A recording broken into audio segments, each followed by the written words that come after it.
Hello friends, मैं नगिन रायचूरा आपका स्वागत करता हूँ इस बेसिक ट्यूटोरियल में। इसके अंदर मैं आपको सिंपल स्टोर प्रोसीजर कैसे क्रिएट करते हैं वो दिखाऊंगा। अभी मेरे पास कोई डेटाबेस नहीं है, मैं फ्रेश डेटाबेस ही लूँगा। यहाँ से राइट क्लिक करके न्यू डेटाबेस,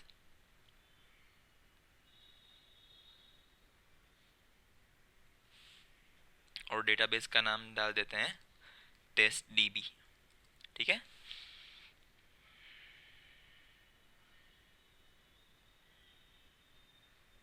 ये डिफ़ॉल्ट परमिशंस और डिफ़ॉल्ट प्रॉपर्टीज सेटिंग्स के साथ डेटाबेस क्रिएट कर रहा है, इसलिए थोड़ा सा वेट करवा रहा है हमें। लगता है क्रिएट हो गया है टेस्ट डीबी। हाँ फ्रेंड्स, मैंने यहाँ से ऑप्शन में जाके ये ऑप्शन सिलेक्ट किया क्रिएट डेटाबेस करके। अगर मैं ऐसा नहीं करना चाहता, मैं यहाँ से भी उसका कमांड लिख सकता हूँ। ये मैंने एसक्यूएल विंडो कैसे ओपन किया, कुछ नहीं, सिंपल डेटाबेस पर राइट क्लिक करके, सॉरी, डेटाबेस क्लिक करूँगा और यहाँ से न्यू क्वेरी, यहाँ से मास्टर ऑप्शन सेलेक्ट करना है और उसके अंदर हम लिखेंगे क्रिएट डेटाबेस टेस्ट db2। जैसे मैं एग्जीक्यूट कराऊंगा, देखिए कमांड कंप्लीटेड सक्सेसफुली, मतलब कि मेरा ये डेटाबेस क्रिएट हो गया। अभी मुझे जो चाहिए टेस्ट डीबी या टेस्ट db2 जो यूज़ करना है मैं यूज़ कर सकता हूँ। यहाँ से मैंने टेस्ट डीबी जो पहले वाला मैंने क्रिएट किया था वो यूज़ कर रहा हूँ। इसे थोड़ा सा शॉर्ट कर देते हैं यहाँ पे। फर्स्ट ऑफ ऑल मेरे पास कोई भी टेबल नहीं है जिसको लेके मैं स्टोर प्रोसीजर बना सकूं। इसके लिए मैं अभी एक टेबल क्रिएट करने जा रहा हूं। Create table, let's take employ table. Employ table,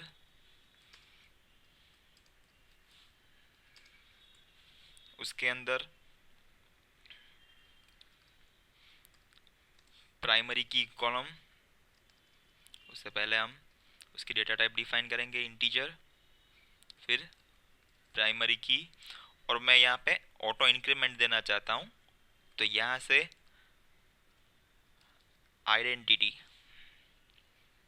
1, मतलब कि स्टार्टिंग कहाँ से करना है, स्टार्टिंग वैल्यू कौन सी होगी और कितना इंक्रीमेंट करना है। अगर 2 का इंक्रीमेंट करना है तो पहला 1, फिर 3, फिर 5, 7, ऐसे इंक्रीमेंट होगा। अगर 1 का करना है तो 1 2 3 4 का सीक्वेंस मेंटेन होगा। ठीक है। उसके बाद मैं लूँगा ई नेम वेरकेर 25, फिर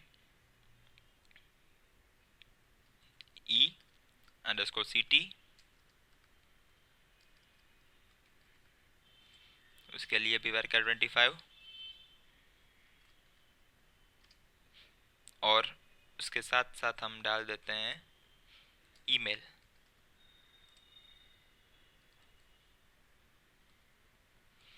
वेरकेर 50 डाल देते हैं। ठीक है। और यहाँ से मैं एग्जीक्यूट करवा देता हूँ। मेरा ये टेबल क्रिएट हो गया।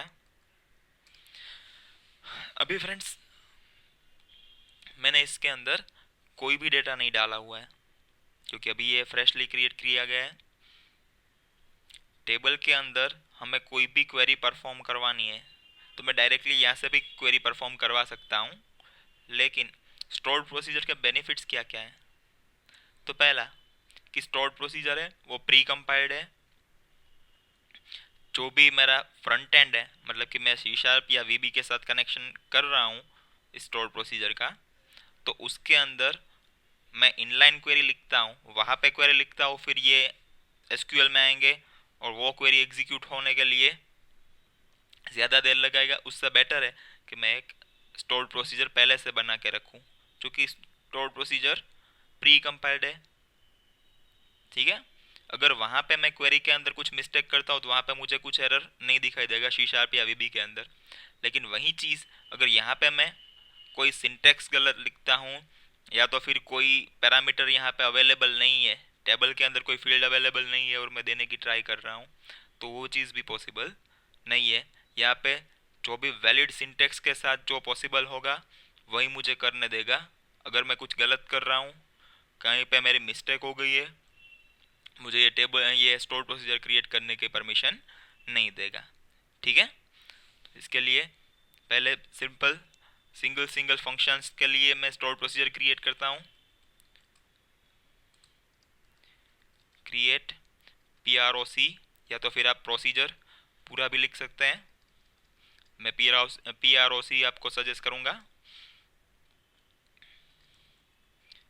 इंसर्ट EMP, मतलब कि आप एक एम्प्लॉय इंसर्ट करना चाहते हैं। यहाँ पे @ पैरामीटर डिफाइन करने के लिए @ नेम, हाँ यहाँ पे आप जो भी नेम रख सकते हो, रखना चाहते हो आप रख सकते हो, कोई इश्यू नहीं है कि ओरिजिनल टेबल के अंदर जो फील्ड है उसके साथ मैच किया जाए। ठीक है, हाँ डेटा टाइप मैच होना और उसकी साइज मैच होना ज़रूरी है। कुछ एरर नहीं आता, लेकिन कभी कभी क्या होता है कि अगर आप यहाँ से छोटी वैल्यू परमिशन देते हो और डेटाबेस के अंदर बड़ी है चलेगा, लेकिन डेटाबेस के अंदर छोटी और यहाँ से आप बड़ी दोगे तो फिर बाद में एक्सेप्शन जनरेट होगा। नेम, उसके बाद सिटी, उसके लिए भी वर्कर 25, फिर उसके बाद आता है कौन सा फील्ड है, यहाँ से देख लेते हैं, टेस्ट DB टेबल्स, उसके अंदर कॉलम्स EID ENAME सिटी, और हाँ ईमेल बाकी रह गया है, तो ईमेल के लिए मैंने डाला हुआ है वर्कर 50, ईमेल वर्कर 50। फिर लास्ट ऑप्शन है, इसके लिए मैं यहाँ पे कॉमा नहीं दूंगा, एज बिगिन, मतलब कि मैं इसका बॉडी पार्ट स्टार्ट कर रहा हूँ और उसके अंदर मैं इंसर्ट की सिंपल क्वेरी लिखूंगा, इंसर्ट इनटू टेबल का नेम एम्प्लॉय, फिर वैल्यूज कीवर्ड, और उसके अंदर डाल दूंगा जो पैरामीटर में मैंने डाला हुआ है @name, comma @city, comma @email। Simply F5 से ये क्रिएट हो जाएगी। वही चीज़ अभी मुझे एम्प्लॉय अपडेट करवाना है फ्रॉम द एडमिन साइड, तो फिर मैं यहाँ से एक चीज़ कर सकता हूँ कि मुझे सभी फील्ड्स में कुछ चेंजेस लाने हैं, या तो फिर सिर्फ एक फील्ड के अंदर मुझे पता नहीं है, तो फिर मैं क्या करूँगा, सभी फील्ड्स की डिफ़ॉल्ट वैल्यू देख रखूँगा कि अगर कुछ मॉडिफिकेशन होता है तो अपडेटेड वैल्यू यहाँ पे अपडेट होगी, अगर कुछ मॉडिफिकेशन नहीं आता है तो ओल्ड वैल्यू वैसे की वैसे ही ओवरराइड हो जाएगी, जिससे कोई दिक्कत ना पड़े, मेरा डेटाबेस की कंडीशन स्टेबल रहे, या तो फिर बोल सकते हैं कंसिस्टेंट रहे। ठीक है, यहाँ से EID डाल देता हूँ इंटीजर, और यहाँ से मैं अपनी क्वेरी चेंज कर दूंगा, अपडेट एम्प्लॉई सेट, उसके बाद E_name equal to @name, comma E_city equal to @city, comma email equal to @email। Where, कौन से रिकॉर्ड पे मुझे ये अपडेटेड वैल्यूज चाहिए, मतलब कि जो उसका प्राइमरी की फील्ड है, जिससे कि ये पर्टिकुलर इसी रिकॉर्ड के अंदर अपडेशन होगा, ना कि हर एक रिकॉर्ड के अंदर। ये मैंने अपडेट ईएमपी वाला स्टोर प्रोसीजर भी बना लिया। अभी वैसे ही मैं डिलीट के लिए बनाता हूँ। तो डिलीट के अंदर मुझे सिर्फ उसका यूनिक ईमेल एड्रेस ही चाहिए।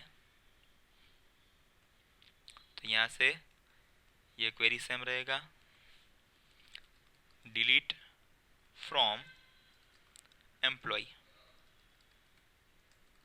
Where EID equal to @EID। F5 करूँगा, ये स्टोर प्रोसीजर भी क्रिएट हो गया। मुझे एम्प्लॉय लिस्ट देखना है, लिस्ट ऑफ एम्प्लॉय मतलब कि सिलेक्ट स्टार की क्वेरी, कोई पैरामीटर देने की ज़रूरत नहीं है। Select star from employ F5। ये मेरी 4 स्टोर प्रोसीजर्स बेसिक बन गई है। ठीक है। अगर मुझे ये टेस्ट करनी है तो मैं सिंपली यहाँ से क्वेरी भी लिख सकता हूँ, मतलब कि SQL कमांड भी लिख सकता हूँ,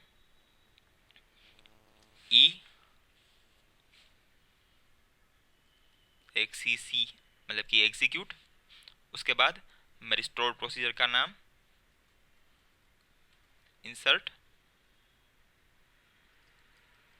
EMP, उसके अंदर पैरामीटर में डाल दूंगा। पहला वैल्यू कौन सा है, मुझे नेम देना है सिंगल कोट के अंदर क्योंकि ये वर्कर है। यहाँ पे मैं डालता हूँ नगिन। फिर दूसरा वैल्यू डालना है मुझे सिटी का नेम, क्योंकि मैं राजकोट का हूँ उसके लिए Rajkot.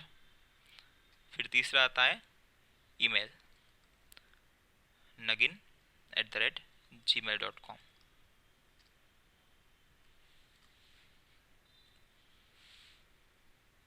Incorrect syntax near Nagin, क्या हो गया?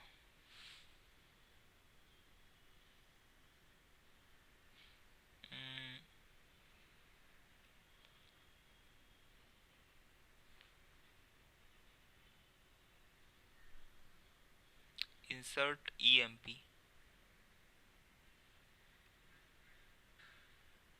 एग्जीक्यूट करके फिर इंसर्ट EMP। ठीक ही तो है। पैरामीटर्स देख लेते हैं यहाँ से हम। पैरामीटर्स नेम सिटी ईमेल, ठीक ही तो है।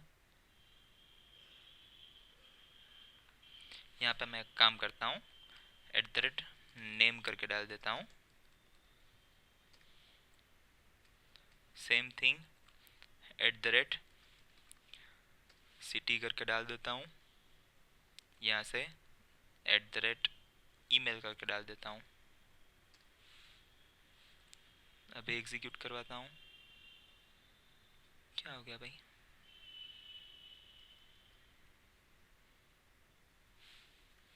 स्पेस, ठीक है, मेरी एक गलती हो गई थी।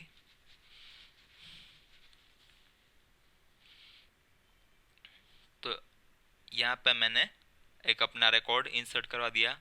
अगर मुझे ये से कमांड लिख के ही एग्जीक्यूट करना है तो अगर इसी चीज़ को मुझे ग्राफिकली देखना है तो यहाँ से राइट क्लिक करके ये प्रोग्रामेबिलिटी के अंदर आता है स्टोर प्रोसीजर, उसके अंदर स्टोर प्रोसीजर जिसको भी आप एग्जीक्यूट करवाना चाहते हैं उस पर राइट क्लिक करोगे, फिर एग्जीक्यूट स्टोर प्रोसीजर। यहाँ पे आपको वैल्यू देना है। फॉर एग्जांपल मैं यहाँ पे दे देता हूँ प्रतीक, उसका सिटी में डाल देता हूँ अहमदाबाद, उसका ईमेल डालता हूँ pk@gmail.com। फिर मैं यहाँ से सिंपली ओके डाल दूंगा। दूसरा रिकॉर्ड इंसर्ट हो गया। अभी मुझे टेस्ट करना है कितना रिकॉर्ड्स यहाँ पे इंसर्ट हुए हैं। तो मैं सिंपली क्या करूँगा, सिलेक्ट स्टार फ्रॉम एम्प्लॉय, यहाँ से आ गया। अगर मुझे ऐसा नहीं करना है तो मेरे पास दूसरा एक स्टोर प्रोसीजर बनाया हुआ है, एग्जीक्यूट लिस्ट ऑफ EMP। उस स्टोर प्रोसीजर को यूज करवा के अभी मैं वही आउटपुट पा रहा हूँ, जो कि आप देख सकते हैं। उसके बाद थर्ड ऑप्शन आता है कि मुझे यहाँ पे मॉडिफिकेशन करना है। तो क्या करूँगा, कुछ नहीं, सिंपल यहाँ पे मैं एग्जीक्यूट, फिर स्टोर प्रोसीजर अपडेट वाला, अपडेट EMP। यहाँ से पहला पैरामीटर है मेरा, पैरामीटर सॉरी एम्प्लॉय ID 2। उसके बाद प्रतीक का स्पेलिंग PRATEEK की बजाय प्रतीक करना चाहूँगा मैं, और उसका सिटी चेंज करके मैं राजकोट डाल रहा हूँ। उसका ईमेल ID सही है, लेकिन उसके अंदर कुछ चेंजेस ना आए, इसके लिए मैं फिर से ये डाल देता हूँ pk@gmail.com। F5 करूँगा, 1 रो अफेक्टेड। फिर से मैं एग्जीक्यूट करवा के देखता हूँ, लिस्ट ऑफ EMP। हो गया चेंज, दोनों का सिटी अभी राजकोट है और प्रतीक चेंज हो गया है। उसी जगह पे अभी मुझे डिलीट करवाना है, डिलीट EMP स्पेस देके EMP का ID 2 एंटर करवा दिया मैंने, सॉरी मैंने एग्जीक्यूट करवाया। अभी रिकॉर्ड रिमूव हो गए। यहाँ से राइट क्लिक करके एग्जीक्यूट स्टोर प्रोसीजर करवाऊंगा मैं, लिस्ट ऑफ एम्प्लॉय वाली, ओके दूंगा। जैसा कि आप देख सकते हैं मैंने यहाँ पे एक रिकॉर्ड डिलीट कर दिया है, ठीक है। सो आपने देख सकते हैं कि हमने यहाँ पे इंसर्ट, अपडेट, डिलीट जैसे बेसिक ऑपरेशंस यहाँ पे परफॉर्म करवाए। सभी के लिए मैंने स्टोर प्रोसीजर्स अलग अलग बनवाई, लेकिन वही चीज़ मैं एक ही स्टोर प्रोसीजर के अंदर भी क्रिएट करवा सकता हूँ। और उसके लिए मैं आपको रेकमेंड करूँगा कि मेरा नेक्स्ट ट्यूटोरियल वीडियो है वो प्लीज़ आप देखें, जिससे कि आपको पता चले कि एक ही स्टोर प्रोसीजर के अंदर आप मल्टीपल क्वेरीज भी फायर करवा सकते हैं। वो कैसे वर्क करते हैं हम देखेंगे नेक्स्ट ट्यूटोरियल वीडियो में। अगर आपको मेरा ये वीडियो पसंद आए तो आप मेरा चैनल सब्सक्राइब कर सकते हैं फॉर मोर वीडियोस, और आप इस वीडियो के अंदर कमेंट भी डाल सकते हैं। Thank you.